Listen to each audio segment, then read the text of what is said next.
back. Thursday night live, sort of Thursday night live for half of our people on the stream. It's Thursday night. For half of us, it's Thursday afternoon. Here in the U.S., Dan Tordjman. Up top with me, you've got Ali Vance over in the UK. And then down at the bottom, the brother-sister duo of James Doyle and Sophie Doyle, but we're calling Double Doyle. Hi, everyone. Ali, what do you think of the name? Clearly one of the more brilliant things we ever come up with. Yeah. It's absolutely genius. Well done.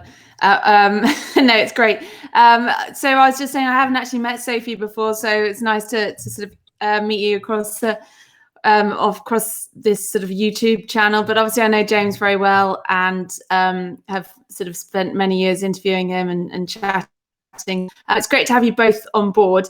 What made me giggle is that Sophie, you had some chewing gum in, and James was take that out. So as only brothers can do, Yeah, tell you definitely. exactly what's what. Is that the way the relationship goes usually, or is it more the shouting going in the other direction? The other direction, I would say, usually. I would say it's both ways, usually. I think it's both ways. What's the age gap between you guys? 18 months. Yeah, 18 months. So yeah. Mum was busy for a short term. But she knew how to do it right because she knocked the two of us out and knew that she was building her little soldier crew for the stables. So as we got older together, we were taking on all the handiwork. I was going to say, yeah, you were straight in. There was no way around it. You're going to be working with horses. Was that how sort of you were brought up? Absolutely, yeah. We were, as soon as we could walk, we were out in the yard sweeping up and doing whatever we could. So yeah, we were straight into it. And I saw a couple of the questions before we get onto that, obviously. But that's basically, we were just born and raised on a stable yard, really. So that's all we ever knew, really. Dan, there's 18 months between them. Who's the older? You want me to answer that? I do, yeah. Do you know? I do. I don't know. I mean, are we allowed to talk about that? Yeah, absolutely. All right. So Sophie is the older sister. There we go. The older sister of James Doyle. So James telling you what to do, usually, as you say, it's the other way around as it should be. If he's riding a horse, I'm usually telling him what to do. If it comes to just general things like take shoes off, don't do that, don't do this, that's probably James's forte more than mine. So Sophie, why are you boss when it comes to riding a horse? Probably just the influence of my mum, listening to my mum completely drill me every time when I was a young kid about riding and what to do and how to do things. And then I would obviously go off, and I just love riding horses. So like James used to say, well, where's Sophie? Oh, she's off there riding around in circles doing her things. So I just like when James would start riding, when he'd be doing things, I'm out there watching, and I'd be like, keep your head up, keep your hands up, do this, sit still, keep your shoulders back. It's just, I think, because Mum's been so hard, like not hard on us, but she just wanted us to be the best that we could be. And then when you're watching each other doing things, then you're very onto seeing what we're doing. And my brother and I, we've watched each other our whole lives, so we have a bigger insight to each other's lives when it comes to the horses. And at the moment, are you guys keeping in touch sort of daily, given that, the situation? Yeah, more so right now. We've been in touch almost every week, a couple of times, talking, chatting on the phone, catching up on things, and more than we would do when we were racing all the time. Because what's the racing situation with you, Sophie? What happened? We just gave you the full. I guess it's just you and I, James. Gonna give a whole, So it really is the Doyle double show. So you're asking her about the current situation. You're at the fairgrounds, correct? Which is, it just closed up now, but you would be riding over at Keeneland. Hello. Oh, are you not hearing us right now? I don't think she can hear us. Oh, we can you hear us, I can hear you. I can only see you, James. Oh, okay. That's Bad luck. So if they were asking what your current situation with riding is at the minute. Current situation is at the moment, my current situation is I'm not able to race anywhere right now. I have just been at home, going to the farm, riding my own horse, and hopefully looking forward to being able to ride Street Band on the 18th, which at the moment I've done everything that Oaklawn Racing have asked of me, and that was to do 14 days quarantine at home, and just make sure that I stay fit and healthy. And if everything's well and good, then I'll be able to ride on the 18th. And we can we'll get a lot more, I think, into Street Band, because we had some questions come in on Street Band, and obviously we're going to get also. You still able to see me? We see you still. Yeah, you're there. You're safe. You just can't see us, so you're at our mercy now. So you'll just have to trust us. Oh, I think she'll be back on. And as I was saying, James, we'll get to some questions with you as well. Interestingly, you were talking about your mom. For those who don't know, that's Jackie Doyle, who trained horses. Let's see, she's back on here. Let's see. How about now? Do you hear us? You see us all? Yeah, I see you. I could see James. I could only see James. All right. So we'll get back into a lot of what we were discussing a minute ago, but we've got to talk about the current situation a little bit with coronavirus, obviously, and we've talked a little bit about where we are right now with some of the tracks shut down. The fans have sent in questions as well using the Double Doyle hashtag. But, just wondering, and James, we were talking about this a little bit before we started, what your average day like is now compared to just a month ago. Just talk about your routine and how things have changed. Completely changed. I mean, life as a jockey in the UK, especially at this, we just really usually be starting to crank up into the season. We'd be pretty much racing every day. So it's quite a culture shock for us. Obviously, I've been in Dubai where it's been fairly relaxed, just racing once a week, every Thursday. And then we get back, most of the work's done in the morning, and then we build into the season. So it's very much a culture shock to us at the minute. Obviously not racing at all, with no really light shed on exactly when we'll be back racing. It was penciled in for the 1st of May, but it looks like that could be we could be up against it to make it. Certainly looking at the death toll daily here at the minute, the last couple of days hasn't been great. So my day's completely different to what it usually is. Just before I kind of envisaged this happening, not that I'm a genius or anything, but I thought a friend of mine who has quite a few show jumpers, I got in touch with him. I've got a few stables here.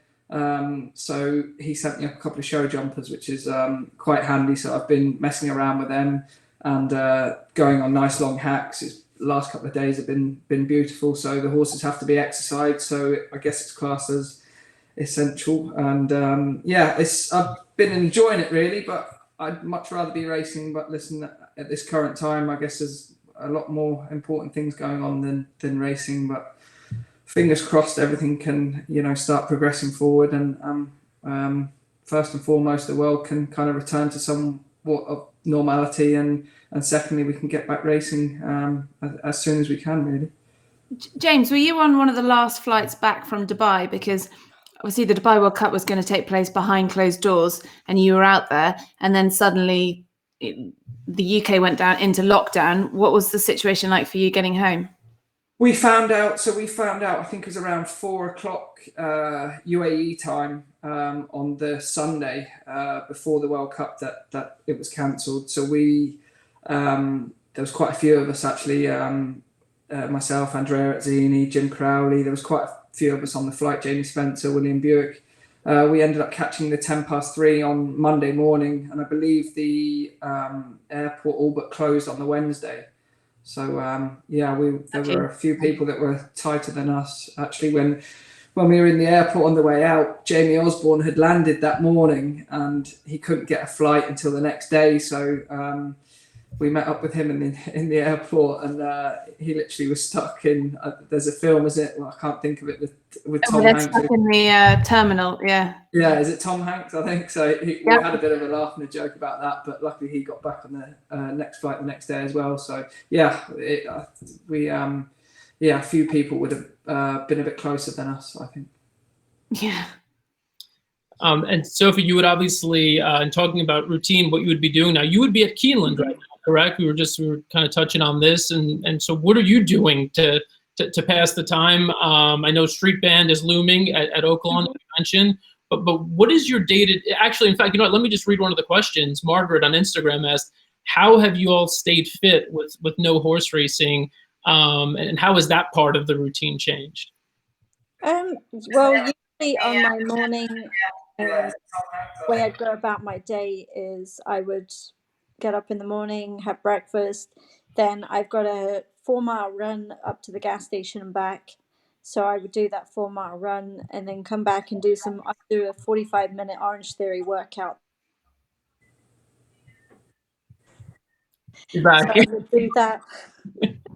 So I would get my Orange Theory workout done, which until this morning it was nice and sunny and hot, and this morning now it's a very nice, like 7 or 8 degrees outside, so it's pretty cold.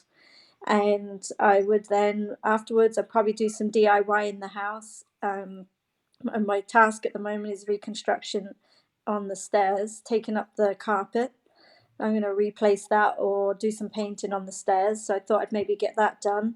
And then in the rest of the afternoon, probably about 3:30, I'll head over to where my horse Jazz is stabled at a farm where I was able to keep him sort of when I can go there and be by myself when I'm over there.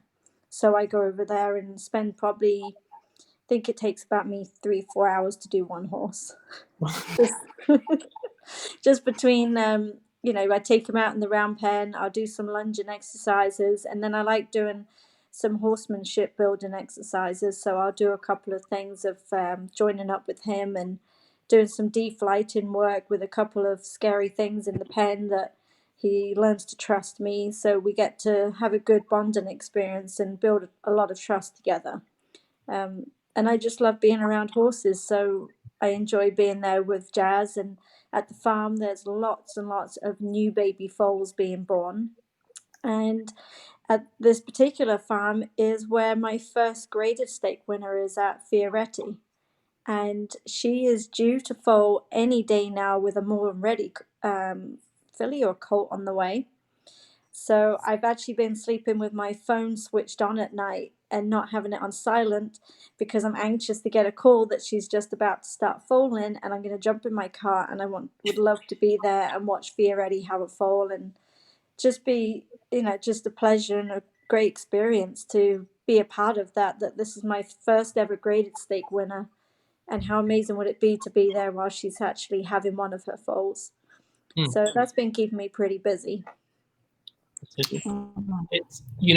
It's interesting to hear that from you, because obviously Fioretti was your first big one. Now Street Band is your second big one. Fioretti was your first Breeders' Cup horse.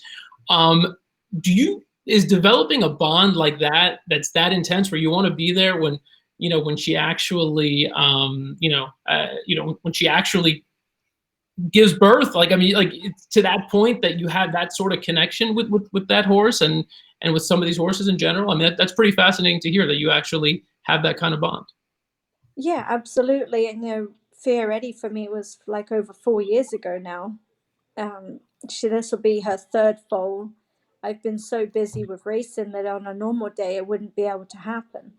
But the owner of Fioretti, Tony Braddock, has just bought a new farm 30 minutes away from me on the other side of Lexington, whereas before he was 45 minutes in the other way. So now it's more easier for me to get there, and now I know the layout of the farm, and just the fact that she is my first ever graded stake winner, and she really did set off a great career for myself.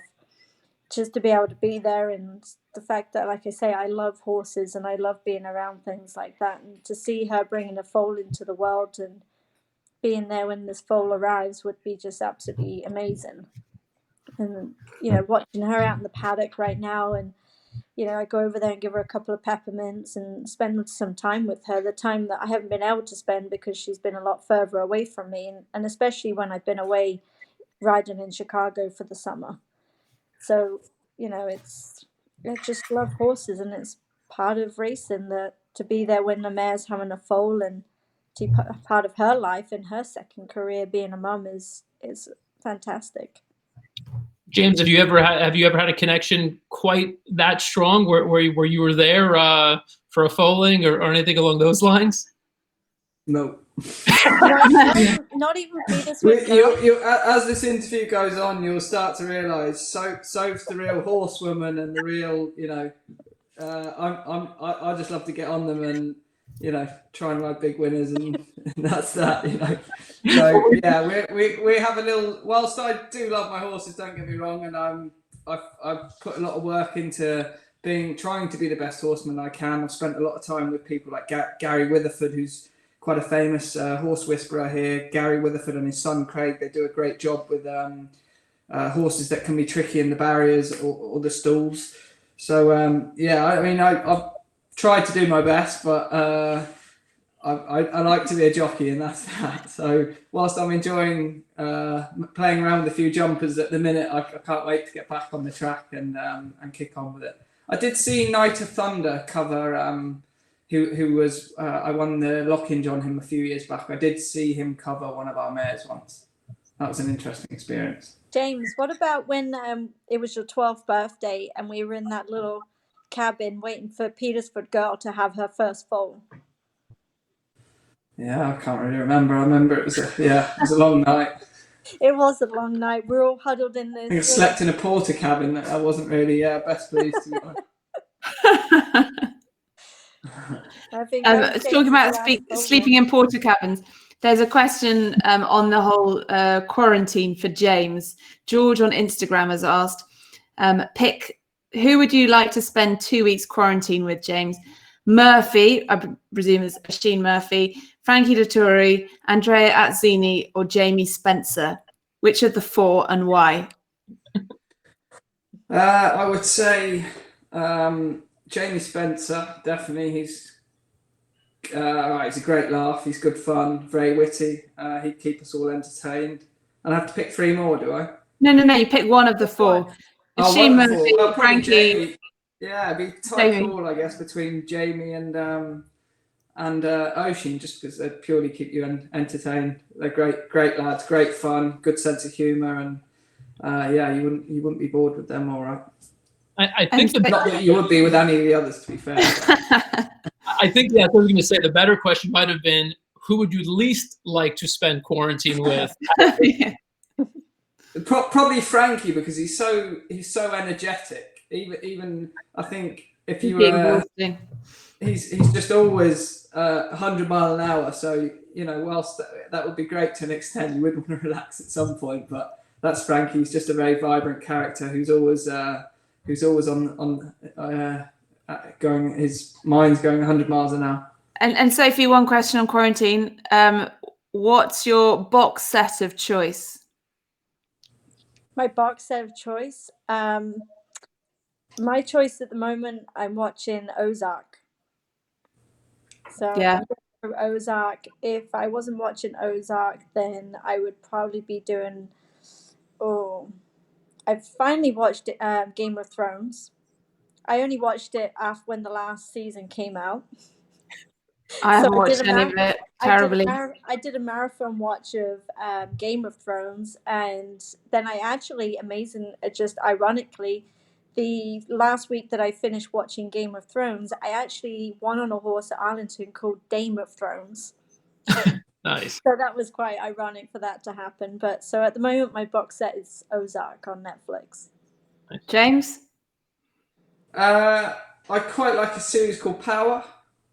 No, have you seen that? No. It's I think it's based in New York. It's about drugs and ganglands and all that sort of area. How about ironically, so is Ozark. Yeah, Peaky Blinders, that's good. Enjoyed that. That was pretty good. Very good. We've got quite a few fan questions to get through. We know how you guys got into racing. Katie asked that on Twitter, presumably through your mum, and you were fairly born into it. And as you said, you were sweeping yards as soon as you could hold a broom. Ken on Twitter says, who was the better athlete when you were kids? Well, that way, sorry. What way am I going? Sophie, I'd say. No, Sophie, you were very good at school, at athletics, and I was not great, to be honest. I was a poor rugby player purely because of my size. Wasn't quick enough to play football. So, yeah, not great. Sophie was very good. You're a good runner, weren't you? You're a very good runner. Yeah, I was a very good sprinter. And I think one year in one of my sports days at school, I won every competition that I went in, which ranged amazingly everything from the 100 sprint to long jump. Oh, wow. Which, how does one of the shortest people in the school win a long jump? It's quite simple. You're the only one in your particular house that was able to do it. So if you guys were going to line up right now, then over 100 meters, who should we put our money on?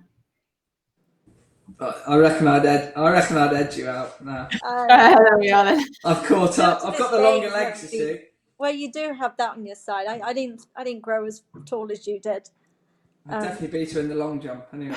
Yeah. But we did. We both had a pretty good.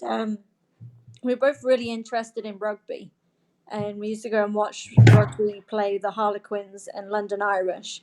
And then when I was actually in school, I complained about not having a girls' rugby team. And they said, well, we didn't think any girls would want to do it. And I said, well, you never put it on the table for us to have a chance to do it. So they asked me if I could get a team of girls together. They would bring in a coach, and we got it done.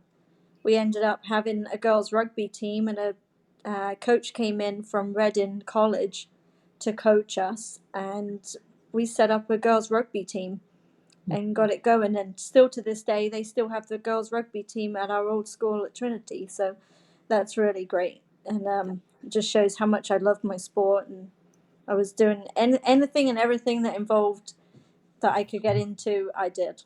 But it also shows that, you know, rugby is very much a male dominated sport, as is racing, and it shows that you're willing to try and push these boundaries and be, you know, a leading female in what is pretty much a male dominated sport. Mm-hmm. How did you find the move to America in terms of getting rides and sort of getting your name out there? The move to America was, at first you're thinking, right, let's go and do this. This is going to happen. I'm going back to where I knew people, which I'd been to California, and so that's where I made a few of my contacts. So when I made the move and went back to California, after 6 months, I got a bit of a good awakening of realizing this probably wasn't the place, not the country, but just not the state where I knew I was going to make my mark as a jockey. So I decided to pick up my tack and move across state to Arkansas, where I was at Oaklawn for 2 months. And I spent 2 months just honoring my skills, trying to get a different feel for American racing and trying to finesse the American style as opposed to the English style, which in Europe, you're a lot more upper body's moving a lot more, your elbows are moving a bit more, and you're not as aerodynamic. Whereas in America, they want to literally see you sitting as still as possible, not letting the back of you touch the saddle, keeping your shoulders as flat as possible, and sort of almost like your arms kind of like just punching like a boxer. That they want to see you like boxing the ears, as opposed to like English would kind of flick their elbows a bit more. So I had to change that a lot because I realized that that's what the trainers wanted to see on a horse. So I spent 2 months honoring those skills, and then I moved my tack over to Kentucky.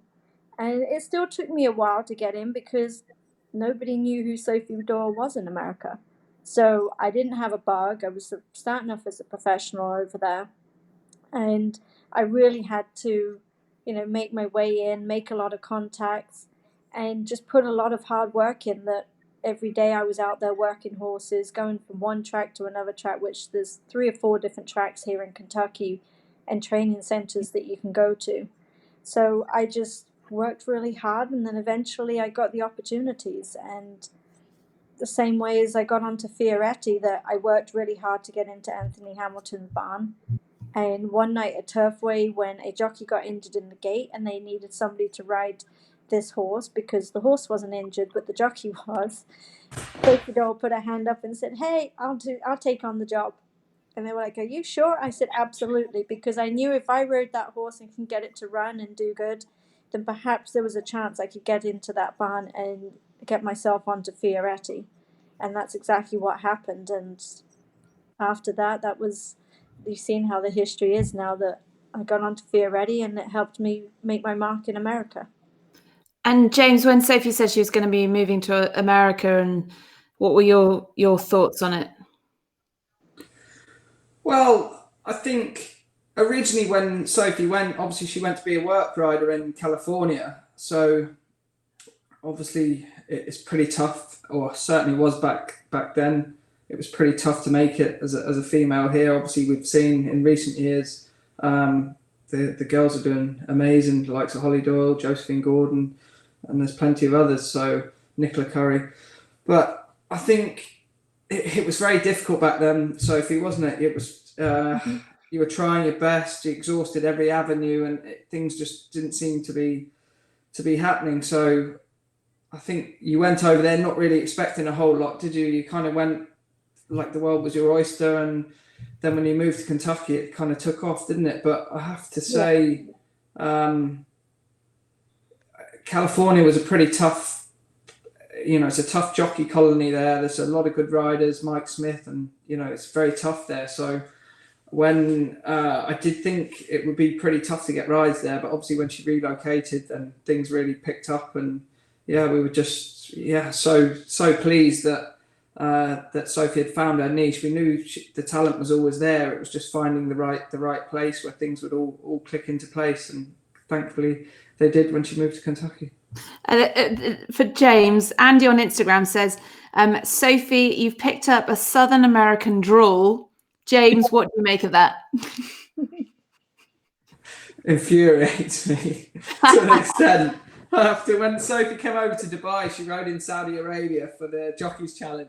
Not infuriates me because the accent's bad by any means, but just I think you're British, speak British. But anyway, when she came over, she stopped a couple of days before she went to Saudi Arabia and a few days after, and just them little sayings like, "Oh, I was in the Jockeys room" and stuff like that. It makes me laugh. I do find it quite annoying, but hey, it is what it is. Ask you for an impression. You could do a full impression of the current accent. Tell us, just give us some more impressions. Oh, there's plenty, but I wouldn't be that good at them. So I think what's probably made my accent change a little bit is that when I was speaking in a completely fluent, natural English accent that I had, I couldn't even ask for a glass of water and lemon. I'd say, could I get hot water and lemon, please? And they would look at me like, what? So I'd end up having to say, can I get a hot water and lemon? And then they would be, oh yeah, sure. You have no idea how difficult it was just to get a glass of hot water and lemons. She can say it. Difficult. So just I think some of the words that people wouldn't understand, or they would look at me and I could see them squinting, trying to read my lips of what I was saying. And I think just over the years that I've been over here for 6.5 years now, I've picked up little accents that I've lived in so many different states already that you just kind of pick up the lingo as you go along. And I think there's a girl jockey called Rachel King who rides in Australia, born in England, raised in England. Listen to her talk in her interviews from Australia. You wouldn't know it. You think she's Australian. Just because she's picked up the lingo, and she had to kind of talk the way the American people express things, because when you say things in an English way, you can see them looking at you like, what does she mean? What does she say? Can you explain that again? And it's just like the different terminologies. Like we say rubbish, you guys say trash. It's like just sort of things like that we you say jelly when we say peanut butter, and you say peanut butter and jelly. well, we would say peanut butter and jam. Yeah. So Yeah, just different lingos. You'll make everything sound better anyway. So I concede that everything sounds better in your accent, and much nastier when we say it. So, but you know what, Pim's o'clock is a Pim's o'clock. It doesn't change. That's good to know. How about this question here from Alex? And we can kick this over to you, James. Just talk about the most memorable victory of your career. Alex suggested Blue Point. You've had a number of big ones. When you get asked that question, what stands out to you? I think my first Group 1 winner, I think everyone would say that has to be their most memorable victory. And it certainly was for me. I was lucky enough, it was my first ride in a Group 1 race. It happened to be on the world's biggest stage at the Dubai World Cup. It was the Dubai Duty Free Stakes, and on a horse called Cityscape, and for top class trainer, top class owner, and it was just a magical night. My mother Jacqueline was there, which made it even more special, and it was just it was completely breathtaking. It took days for it to really sink in, and not to mention it was quite a tasty prize money as well, so it improved my living arrangements to somewhat extent. So I was able to buy my first property off the back of that. So it was a very special moment, and I will never forget that. Obviously Dubai's fantastic against the world's top jockeys, in front of that huge stadium, the biggest stadium in the world. So I think it would be pretty tough to top that, especially when you've never experienced that before, that Group 1 winning feeling, and you could only dream of winning a race like that. So when it happened, like I say, it was a lot to take in. Sophie, street band or Fear Ready? Very tough one. Very, very tough one, because I know if I say Fear Ready, the street band fans are going to be like, what?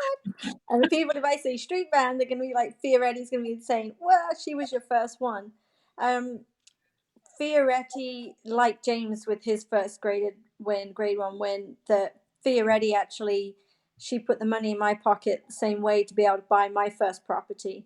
And the Grade 1's a Grade 1 though, come on. But your first Grade 1 victory. How can you say winning the graded stakes is better than winning Group 1? Come on. But see, exactly, if you waited, James. So, of course, Fioretti, I was able to buy my first house ever in my life too, so that was pretty amazing. And then, but of course, winning a Grade 1 on street band, and in the fashion that it happened and the way the race set up, it was the most intense feelings from start to finish. And to do it on a filly that we have both grown together as a team was absolutely tremendous. It was amazing. The feelings that I had were just unbelievable. I mean, especially when you're turning for home and you just know that you're going to win this race. It's like you can just see everybody stopping in front of you, and it's like you're just taking over everybody. It was amazing. It was fantastic, and it was just, I'm so blessed to have a great team with me that was there along with the ride too. So it was a great day. Hugh on Twitter, talking about street band, says, do you think street band will visit Noble Mission one day? Two magnificent racehorses. Who knows? She'd have to aim that question towards Larry Jones and perhaps Ray Francis and Medallion Racing, because she's part of the Medallion Racing group, which is also tailor-made. So they probably have a couple of ideas to be planned for her after the end of her career. Maybe she might go to Noble Mission. Who knows? It's that'd be nice. A Group 1 winner you've ridden and a Group 1. Yeah, absolutely. Going to start. I like this question that's coming from T-Bone on Twitter. Of all the jockeys, this is for both of you, of all the jockeys that you race with, who talks the most during the race, before the race, in the gates and after the race? James? Who's the most talkative? Jimmy Quinn, I'd say. He's always nattering along. Whether in a big race, small race, out in the country or wherever, he's always talking away. But that's just Jimmy in general. He never stops. Sophie? I actually have three answers. Because, I would say during a race would have to be James Graham. He's always got something to say during a race. Before a race, Robbie Alvarado. He's always talking to you about something, he's talkative.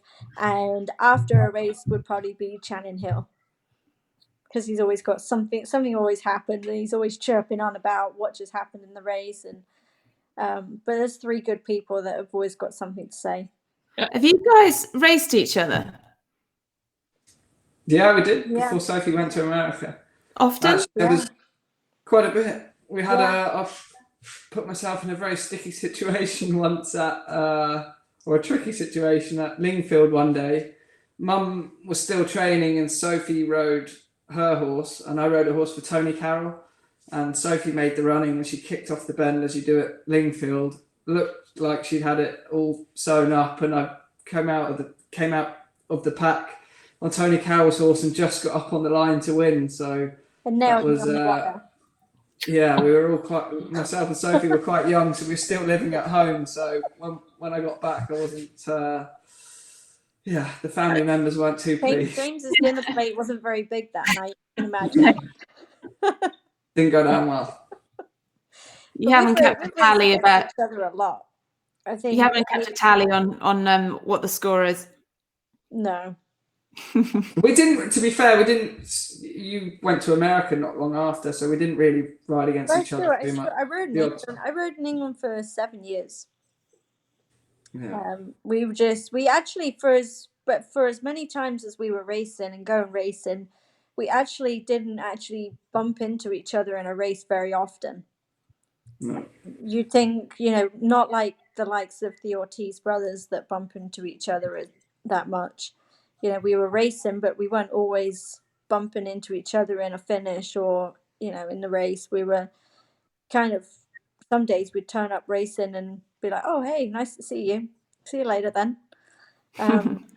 Just because we were living, sometimes during that year, those years we were living separately too. But I know there was a big hype about James and I riding on, when James last came over to Keeneland in the fall, everybody was all excited about the two of us riding on the same car together. And we've been fortunate enough to also ride at the Breeders' Cup together when it was at Keeneland. James rode on the Friday and I rode on the Saturday, so it was great to be able to be there and support one another. I can imagine if James and I are ever riding in a big race together here in America, I think it would pull in the crowds big time. Yeah. There we are. There would definitely need extra tickets. James, on that point, I'm just curious. What is your experience been in terms of when you've ridden in the States? What have you taken from those experiences? Obviously, I'm sure you'd love to get a Breeders' Cup or one of these big races under your belt here. What has your experience been? And Sophie already touched on the differences in the riding style and everything else. How do you adjust when you come over? Yeah, it's pretty different to what we're used to. Obviously, usually Breeders' Cup, we've been to Keeneland and usually Santa Anita. I haven't ridden on the dirt in the States, so I haven't got too much experience of that. Only ridden on that in Saudi Arabia. But yeah, certainly the turf track at Santa Anita is pretty different. I remember my first trip, I rode a horse called Dundonnell in the horse of Juddmonte's in the Breeders' Cup Juvenile. And he wasn't the most straightforward horse. He's now does pretty well in Hong Kong, or did do pretty well in Hong Kong. But at the time, he wasn't too straightforward. So he was hot favourite for that. And we broke it all slow. And then we got down to the first turn and he just wanted to run off the track, which wasn't ideal. As we all know how tight Santa Anita is. So I took about 6 of them with me, which, wasn't too pleasing. But yeah, no, I enjoy it. It's a very different to our racing here. Obviously, tight tracks. I think Keeneland's quite nice to ride. That's pretty straightforward. But Santa Anita, you definitely have to be have your wits about you around there, and one small slight error or wrong decision, you'll finish last. Never mind getting beaten. So you really have to switch on, and obviously you have to jump quick from the gate and get a nice position, which is pretty tough on some of our European horses, as they don't jump, as we know, as quick as the American horses. But I'd love to get a Breeders' Cup winner. I've hit the board a few times, so I would love to get a Breeders' Cup winner. It would just be an amazing thing to have on your CV. Yeah, is that, one of the questions here from Alex, one race you haven't won but always dreamed of winning for you would be a Breeders' Cup race? Yes, definitely. It's definitely on. I'm hoping will happen sooner rather than later. And during my career as a jockey, 100%, I'd love to ride. It's something that, growing up, even as a jockey, if I wasn't fortunate enough to go over to the Breeders' Cup in the early part of my career, but I would usually get a few friends round, other jockeys in the same situation. We would have Breeders' Cup nights and watch all the racing, and so it's something that would be very special, and I pray to God one day I can achieve.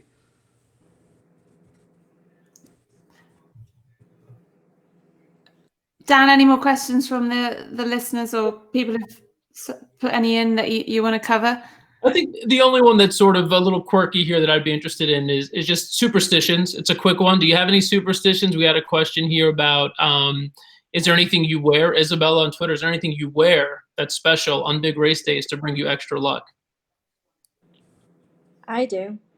Let's hear it. I do. Well, I can't hear it, but I'm going to show you. And you should answer the question.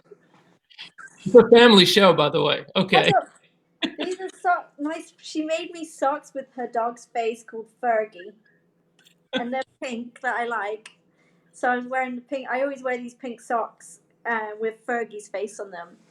And Fergie is a very special dog for Isabella. She helps her with life and what she needs, and she's a dog she's a schnauzer. And she's also trained that if Isabella has any complications, if her brain starts to swell or anything, then she alerts her right away. But Fergie has definitely joined the Sophie camp as Aunt Sophie, and she definitely, whenever I go to see her, she gets pretty excited, even when she's supposed to be behaving herself. And especially if I go to stay with Isabella, when I go in the house, she jumps around like crazy. And Isabella's like, why does she ever say hello to me like that? And so she sees you every day. I'm only here once in a blue moon. But she's actually been to the races too. She came to Arlington and was pushed around in her buggy for the day and got to watch me race. And she's been a very lucky dog for me. Oh, can't really beat that. James, have you got any superstitions? I just not really. I mean, the odd few old sort of superstitions, like if you're putting on new colours for the first time, or you're riding for a new owner that have a brand new set of colours. The old tradition is you put them on the floor and you get a few of the boys to stamp on them, just to sort of break them in, so to speak. And apart from that, I think if I'm riding if a horse has won a big race and you're going for another big race sort of 3 weeks, 5 weeks later, I'll try and keep everything exactly all the same equipment, the same saddle, the same girths, everything, just try and keep everything exactly the same if I can. But apart from that, no. Fair enough. Yeah, I'm the same. I'm the same way too. Any big race is just like street band. I have to be wearing all the same gear if I can, depending on the weather. Same with girths, boots, saddle, vest, my top that I'm wearing, breeches that I'm wearing, everything I like to keep the same. Oh, that's great. Yeah. Well, now people are asking a lot of questions just as we're winding down. Now they want to know what you're doing after racing, once you're done racing. You have a career goal after this, Sophie? I have a couple of things in mind that I could say that I would love to be a trainer, which I would. I do obviously love being around horses, but I also love doing retraining of thoroughbreds. And it's something that I used to like doing back home in England too, that I would pick up a project horse that somebody wasn't quite able to get the job done with. So I would say, well, okay, I'll take them on and train them for a little while and move them on again. And I used to do that with all my ponies as well. I used to be quite the good little wheeler and dealer of pony buying and selling. And I'd get some ponies in, do a couple of shows and get them jumping and doing what they needed to do, and then I would sell them on and bring the next one in. And I think I probably had 3 or 4 on the go at one point, and I enjoyed doing that. So maybe something I could probably look into doing something like that again with the race horses, and maybe with the ponies, that I'm small enough and light enough that I can still ride the little 12-hand ponies and 13-hand ponies there are. And I like also, there's a couple of online marketing things that I like doing, network marketing, just because it's a business that you are able to run from anywhere around the world. All you need to have is a mobile phone. And you get a direct income, and some of these companies are pretty good at having their own warehouses.